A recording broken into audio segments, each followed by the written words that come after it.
So we got an update to what's going to happen with Rashee Rice this season. Per James Palmer on a podcast, he is suggesting that Rashee Rice will be handed a half a year suspension by the NFL.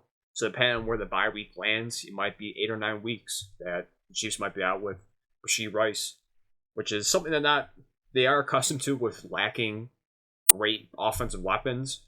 Ever since they've traded Tyreek Hill, they had to deal with not having a great wide receiver to begin with. Rashee Rice did have a great rookie season in terms of a wide receiver. Wide receiver right now, he's good, but he's not up there up the upper echelon of wide receivers. But still, nonetheless, it's a big hit for the Chiefs. I think you look at what he did in his rookie season. He had 79 in 16 games. He had 79 receptions for 938 yards, 7 touchdowns. That is phenomenal for a third-round pick out of SMU. On top of, he broke the rookie record for most receptions in the postseason. In 4 games, he had 26 receptions. One game at least, he had over 100 yards. He had 120 against Miami in the wild card game, which is, again, it's phenomenal for a third-round pick, especially what they had to deal with at the wide receiver position. They did get McCole Hartman back before at the trade deadline. He was the one that caught the game-winning touchdown in the Super Bowl, but that should just tell you how the receiving core was. But nonetheless, again, if it's a half a year suspension, it's a big hit, but they can manage to get through this. And kind of breaking down just the wide receivers that the Chiefs have. As right now, we have the newly acquired in the draft, Xavier Worthy in the first round, the 20th overall pick. They signed Marquise Brown in the offseason to a 1-year deal. And with other household names they've had before, they have Sky Moore going to his 3rd year. Kadarius Toney will be his 3rd year on the team. And also with Justin Watson. To kind of give you the rest of the roster here for wide receiver. Once again, we get Marquise Brown. We have Jacob Copeland, Anthony Miller, Sky Moore, Corell Powell, Nico Ramigo, Rashee Rice, Justin Watson, Shee Smith, Kadarius Toney, Montreal Washington, Justin Watson, and then, like we said, Xavier Worthy. So it's definitely at the spot. It's a better wide receiver room for the Chiefs this year. And then obviously for the tight end, Travis Kelce, can't leave him off up there. They just extend to a 2-year extension on top of the 2 years he still has on his current contract. But again, I think the wide receiving core they have is certainly improved from last year. But now they're gonna be asking a lot before Rashee, and definitely the receiving core is going to be much better once Rashee Rice comes back in the second half of the year. But still, it's going to be asking a lot from newer faces, like especially first round pick Xavier Worthy. A lot of people are wondering what he's going to do. Ever since he broke the 40-yard dash record with 4.2 flat, many people were excited what he can do. And also on the other side of it, it's high risk, high reward. The risk being his size, 6 foot or 5'11". 170 as opposed to what we saw on the Chiefs, just at least on this website here for the Chiefs. They do have him listed at 172. I think at one point he was 165, but nonetheless, he is a light wide receiver. He is weight-wise, and it is a bit scary. He does have a thin or a frail frame, if you want to say. It's worried. You have someone like Devontae Smith, who is a similar fashion in the 170s, who has lasted in the NFL and got a big contract extension, being a big part in the Philadelphia Eagles offense, having especially back-to-back, almost 3 straight 1,000-yard seasons to start his career. Could Xavier Worthy do that and show you that, hey, if Devontae Smith can do this, there is possibility Xavier Worthy can excel, certainly. And with his speed, especially with the Chiefs, as soon as that happened, many people linked them to the Kansas City Chiefs being the next, if you want to say, Tyreek Hill. It certainly has a possibility of him having a breakout year and being heavily utilized in a creative genius with Andy Reid and Patrick Mahomes. They already know how to use someone like that, again, via Tyreek Hill. Not saying he is going to be Tyreek Hill, but they know how to utilize someone of that caliber. And also, too, you can't forget Marquise Brown, who is a solid wide receiver, a former first-round pick from Baltimore, does have a 1,000-yard season under his belt. I believe his last year in Baltimore. Goes to Arizona. I think almost had a 1,000-yard season in his first year. I think it was around close to 900 yards in that year. This past season was a little bit up and down season because of course, the quarterback situation, but still a former first-round talent, and again, still has great speed. It could be a huge threat for the Chiefs.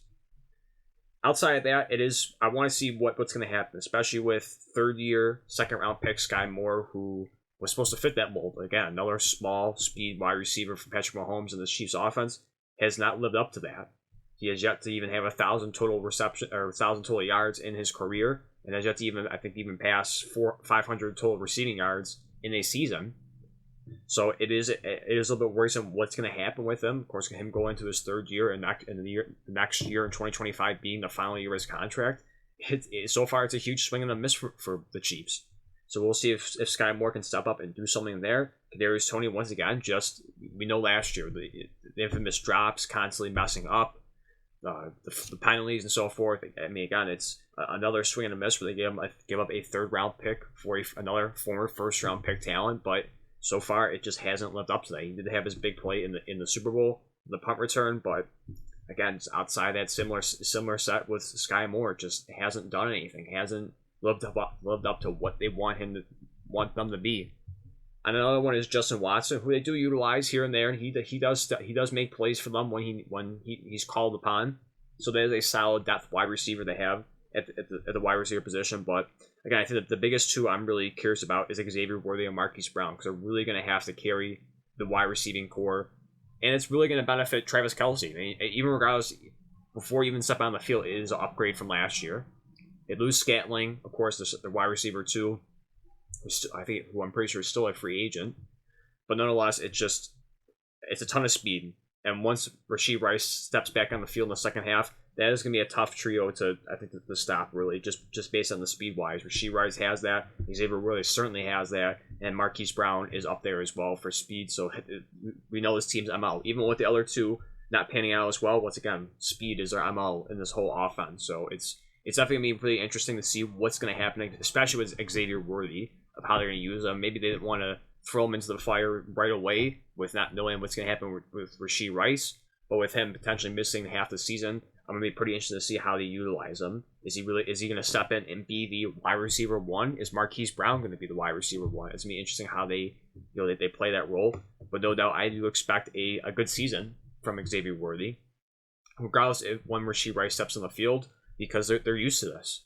They're used to the skill set, but more importantly, if you look at them saying that they still lack the wide receiver position, they've been used to that for the last 2 years, winning back-to-back Super Bowls. They're used to that. They still have the best tight end in the NFL with Travis Kelce, and they can manage. They certainly can. And you have Hartman as well. I'm pretty sure who's still on the. If I'm not mistaken, I think he's still on the roster. Correct? If I look through this. Oh, he's not. Oh, I thought he was still on the roster. My apologies. I thought he was still under contract. He is not. But if he was, that's another speed wide receiver they would have under their tool belt. But again, Rashee Rice, it's going, switching back to him. Not talking about the Chiefs, not necessarily. It's disappointing to say at least. Of course, we've all seen the videos and what happened, the crash in Dallas, and people being hurt in the situation. It's unfortunate. It's sad because of just the great success he's had in his career already in his rookie year, almost having 1,000 receiving yards in the regular season, breaking the NFL record for most receptions by a rookie in the playoffs, winning a Super Bowl. I mean, that's an amazing start for any player. And the fact that this happens, and thankfully no one got hurt in the crash. It's scary because we've seen players before that have lost their careers, and even worse case scenarios in the same incident, other people have lost their lives. I mean, the biggest one just being Henry Ruggs, of course. It is scary to see that. I just don't get why players constantly keep making this mistake over and over again, because it's just such a rare opportunity to be in this league that they just throw it all away. And for Rashee Rice, hopefully he learns from this, and maybe it is a wake-up call, but he got very lucky that this wasn't worse, that he's lucky that this is just, if it is at worst case, half a year, and not him getting kicked off the team, per se, like someone like Kareem Hunt. No, it's a different type of situation, but I mean, still, just being lucky that didn't turn out that same way, where he's still able to play in the NFL and he can still be with the Chiefs. So, but again, per James Palmer, it's expected, not official yet. Just remember that, not official, but expected by James Palmer that Chiefs Rashee Rice will be suspended for half the season.